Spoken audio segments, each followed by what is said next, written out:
푸푸에게 편지 한 통이 도착했어. 편지? 줘봐. 읽어볼래. 자, 여기.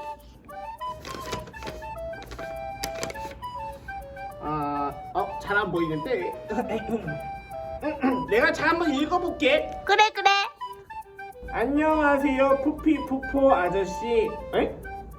우리 7살인데 왜 아저씨라 그래? 엥? 난 남자도 아닌데? 안녕하세요, 푸피 푸포 아저씨. 저는 서초구에 사는 9살 승민이라고 합니다. 저는 푸피 푸포의 구독자로서 지난주 영상 너무 재밌게 보고 오페라 갈라 콘서트도 엄마랑 같이 가게 되었는데요. 오페라가 무엇인지 아직 잘 모르겠어요. 혹시 푸피 푸포가 재미있게 더 쉽게 알려줄 수 있나요? 라고 승민이 친구가 우리한테 편지를 써줬어. 어떻게 하는 게 좋을까, 푸피? 그러게. 오페라가 무엇인지 잘 모르겠다고 친구들? 좋았어. 푸피, 너 저번에 우리 사무실에 드레스 입고 왔던 선생님 기억나? 그 완전 공주 같았던 선생님 말이야? 맞아. 그분이 오페라 박사님이잖아. 정말? 그분을 불러서 오페라가 무엇인지 한번 우리 알아보는 시간을 가져볼까? 좋아. 자, 우리 친구들 눈 깜빡하지 말고 바로바로 고고씨! 구구씨. 여러분은 어떤 문화생활을 하고 계신가요? 콘서트, 뮤지컬, 연극, 공개방송 등 우리에게 친숙한 장르들이 참 많지만 클래식, 특히 오페라는 어려운 공연이라고 생각하는 경우가 많습니다. 과연 오페라가 어렵고 따분한 공연일까요? 지금부터 MC 슬기가 슬기로운 문화생활을 알려드립니다. 지금부터 같이 알아볼까요? 우선 오페라가 무엇인지 알아보겠습니다. 오페라는 라틴어 오포스의 복수형으로 초기에는 음악을 위한 극이라는 의미의 드라마인 무지카 또는 드라마 페르 무지카라고 불리우다가 후에 오페라라고 약칭되었습니다. 왜 그럼 오페라는 작품들이라는 뜻인 오페라라고 불리게 되었을까요? 오페라는 음악을 비롯한 인문학, 철학, 미술, 연기와 춤 등이 결합된 종합예술인데요. 다양한 분야의 전문가들이 모여 만드는 공연인 만큼 저희의 눈, 귀, 마음까지 만족시키는 오감 만족 공연이라고 할 수 있습니다. 오페라는 초기의 귀족들이 신화나 영웅의 이야기들을 연극처럼 보기 위해 만들어졌었는데요.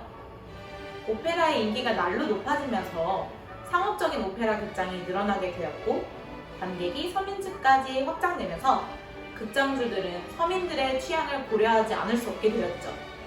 그래서 더욱 다양하고 익숙한 생활 속 소재를 통해 오페라를 만들게 되었습니다. 그 당시에는 지금보다는 당연히 기술력이 떨어졌겠죠. 막간의 무대 전환을 위해 필요한 시간이 너무 오래 걸렸고 그렇다 보니 지루함을 느낀 관객들은 도중에 돌아가는 사태가 발생하곤 했어요. 그래서 극장주들이 인테르메조라는 막간극을 막 전환 사이에 넣기 시작했습니다. 신화나 영웅담 같이 진중한 오페라 속에서 막간극은 관객들에게 즐거움을 선사하였고 후에는 이 막간극을 더 좋아하는 관객들이 생겼어요. 그래서 이 막간극이 독립을 하게 되었습니다. 이때 만들어진 유쾌한 소재의 오페라들을 오페라 부파라고 부르게 되었습니다. 이에 반해 정통적인 비극적 오페라를 오페라 세리아라고 부르게 되었습니다. 이 두 장르가 이탈리아 오페라의 전통적인 형식이 되었어요. 이후 독일, 프랑스 등 유럽 전역으로 오페라가 유행처럼 퍼지기 시작했습니다. 그러면서 각 지역의 민족 특색 등에 의해서 다양한 소재, 형태로 발전되게 되었죠. 오페라는 처음부터 끝까지 음악으로 이루어져 있는데요. 뮤지컬로 치면 주연들이나 조연들이 부르는 흔히 넘버라고 하는 노래들, 이 노래를 오페라에서는 아리아라고 부르고요. 극을 진행하는 대사를 대신하는 것들을 레치타티보라고 부릅니다. 여기서 노래, 아리아는 주역들, 즉 오페라 가수들이 부르는데요. 오페라 가수는 음역대에 따라 소프라노, 메조소프라노, 알토, 테너, 바리톤, 베이스 등으로 나뉘게 됩니다. 특히 목소리의 높이, 음색에 따라서 배역이 결정되는데요. 각 성부별로 어떤 특징을 가지고 있는지 한번 알아보겠습니다. 우리 직접 성악가들을 모시고 한번 비교해 볼까요?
자, 여러분, 고향의 봄 노래 모두 아시죠? 잘 들어보셨나요? 어떠세요? 같은 음정인데도 음의 높낮이가 다르게 느껴지진 않으신가요? 조금 더 자세히 설명해 드릴게요. 먼저 3옥타브 C에서 높게는 6옥타브 솔까지 커버하는 고음 성부를 소프라노라고 합니다. 소프라노는 오페라 속 여주인공 역할로 많이 쓰이는데요. 특히 고음을 내는 가수인 만큼 극 속에서 상황이 절정에 다다를 때 그 빛을 발한답니다. 그 다음으로 소개할 성부는 메조소프라노로 두터운 음색을 가진 여자 가수로서 소프라노보다는 음역대가 조금 낮지만 무게감 있는 역할로 극의 분위기를 좌우하는 중요한 역할들을 많이 맡는데요. 특히 오페라 가수들의 음색 중에서도 독특한 음색이기 때문에 오페라 안에서 매력 넘치고 농염한 역할들로 대중들의 환호를 받습니다. 메조소프라노보다 더 두껍고 낮은 음역대의 여자 가수를 알토라고 하는데요. 메조소프라노와 흡사한 역할을 맡아 오페라를 이끕니다. 남성 성부에는 크게 테너, 바리톤, 베이스로 나뉘는데요. 여성 성부와 마찬가지로 테너는 남성 고음 영역을 담당합니다. 극의 상황을 더욱 극적으로 치닫게 하는 역할을 많이 맡는데요.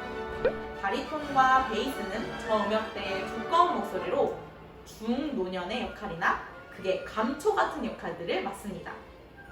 그리고 조금 더 특별한 성부가 있는데요. 바로 성별을 넘어선 성부. 여러분, 오페라는 잘 모르시더라도 이 노래는 많이 들어보셨을 텐데요.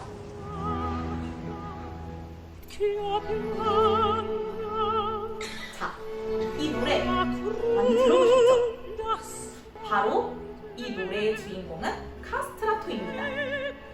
아름다운 미성을 유지하기 위해서 어린 소년들을 거세시켰었는데요.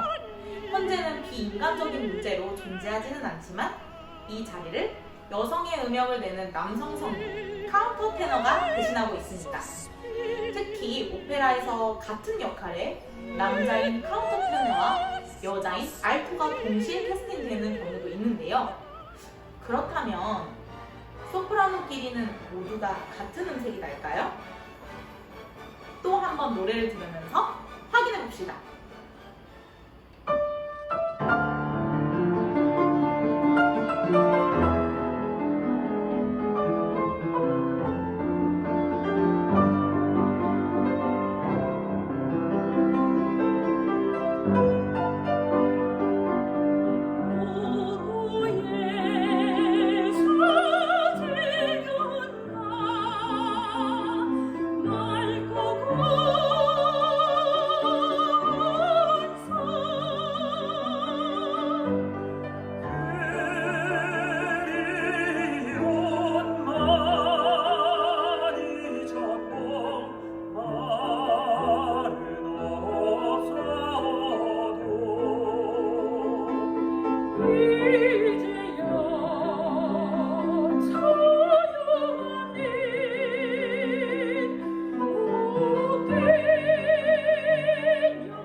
여자들의 그리운 금강산 잘 들어보셨나요?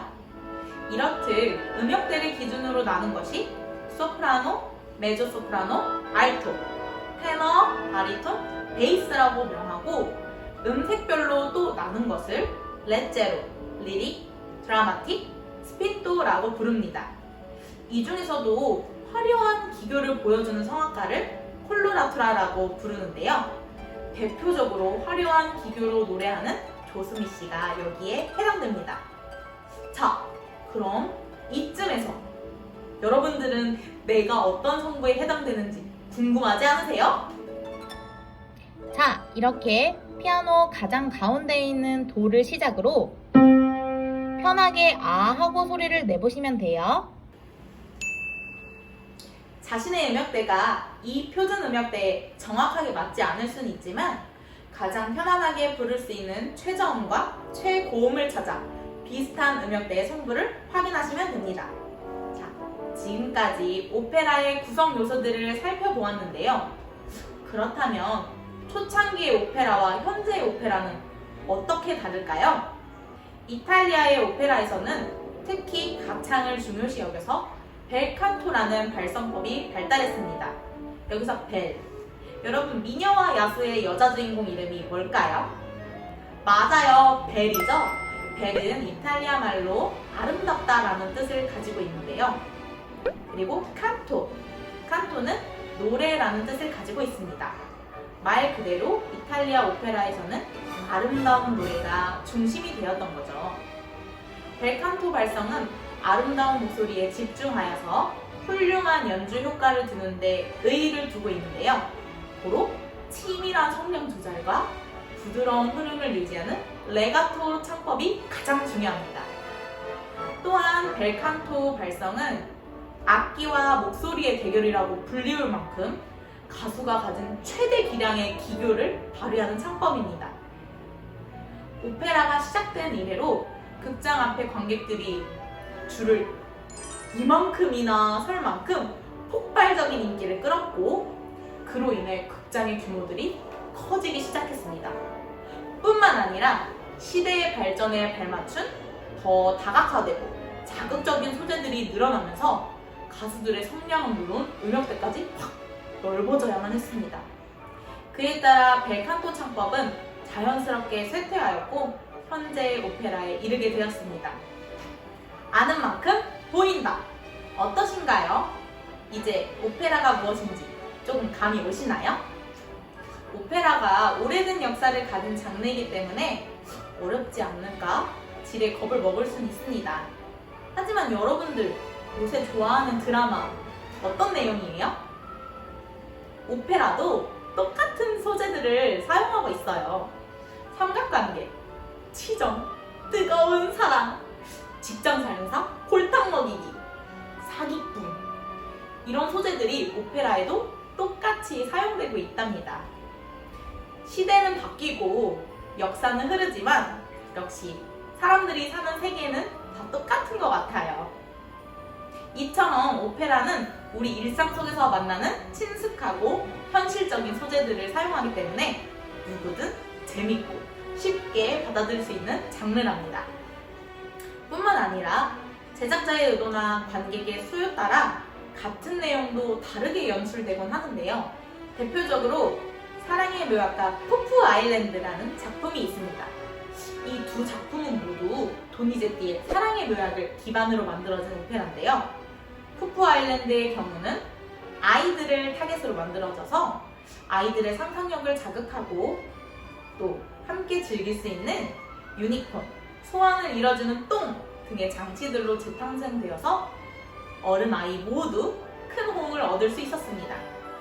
샤랄랄라 푸푸 샤랄랄라 푸푸 빨간색 또 노란색 또 다음은 무슨 색 만들까 자 파란색 또 보라색 또 신비한 무지개 나라로 똑똑똑똑 신나게 똑똑 무지개 세상 펼쳐져 똑똑똑똑 신나게 똑똑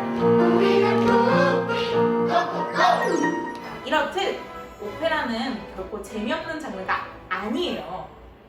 그 어떤 공연보다도 대중들의 수요와 시대의 흐름에 맞추어 변화하려고 노력하고 있습니다.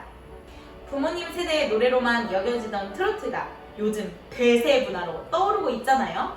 저도 송가인님 참 좋아하는데요. 세대가 서로를 이해하는 공감의 장이 되기도 합니다. 과거에는 오페라가 가장 인기 있는 대중문화였는데 당시의 오페라 가수들은 BTS 못지않은 인기를 누렸다고 해요. 현재는 오페라가 마니아층들에게만 소비되는 문화로 여겨지는데 트로트가 다시 부흥한 것처럼 이번 슬기로운 문화생활을 통해 오페라의 전성기가 다시 찾아오길 바랍니다. 저희 슬기로운 문화생활 첫 번째 영상을 보신 여러분들에게만 드리는 빅 기프트! 바로 두 번째에는 오페라를 조금 더 재밌게 볼 수 있는 꿀팁들과 오페라를 관람할 때 에티켓을 설명해 드릴 건데요. 여러분, 두 번째 영상도 기대하면서 안녕!